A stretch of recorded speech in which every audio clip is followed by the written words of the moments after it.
Here we are, Pure Mechanics, Year 2, Edexcel, Chapter 1, Algebraic Methods. Question 15.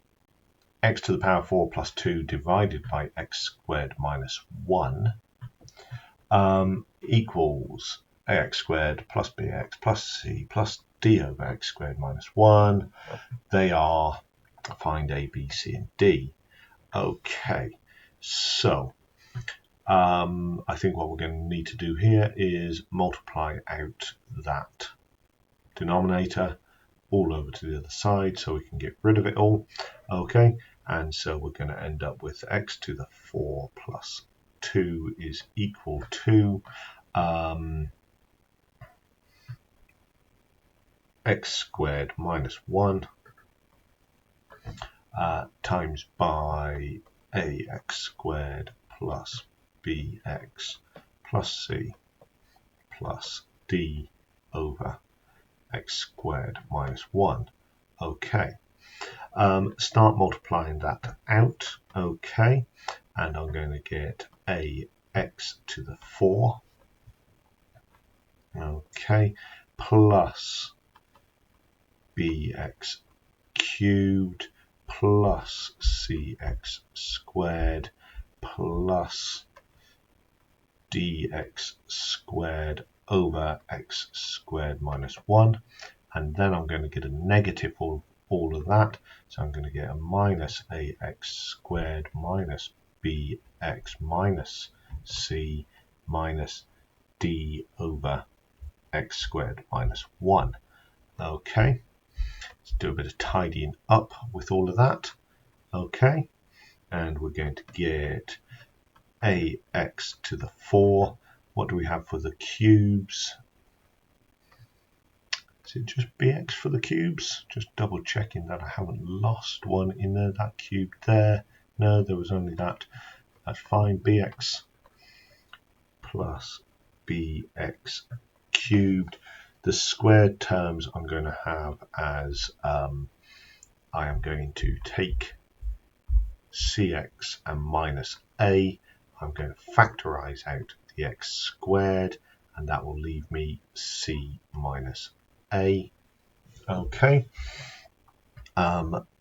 plus, or no, minus the bx minus the c, and then the d is going to go to just plus d, because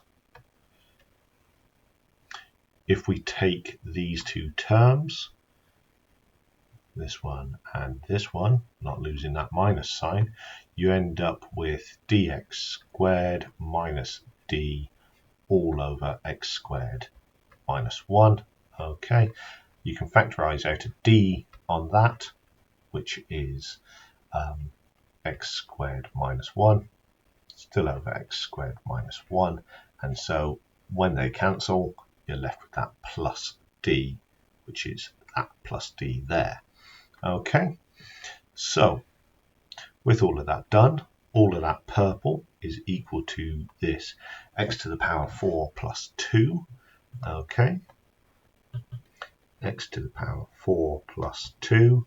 Now let's look at the coefficients of each of these terms as we come down. Okay, so there's only the 1 here, so 1 equals a, just comparing the coefficients of x to the power 4. B is equal to 0 because there's no x to the power 3. We also end up with a 0 for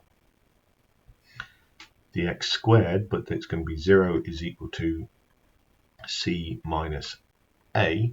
We know what the a is, so we've got 0 equals c minus 1, which means 1 equals c, so we've got that one. We've already worked out that b is equal to 0, and again it's confirmed because we've got no x term.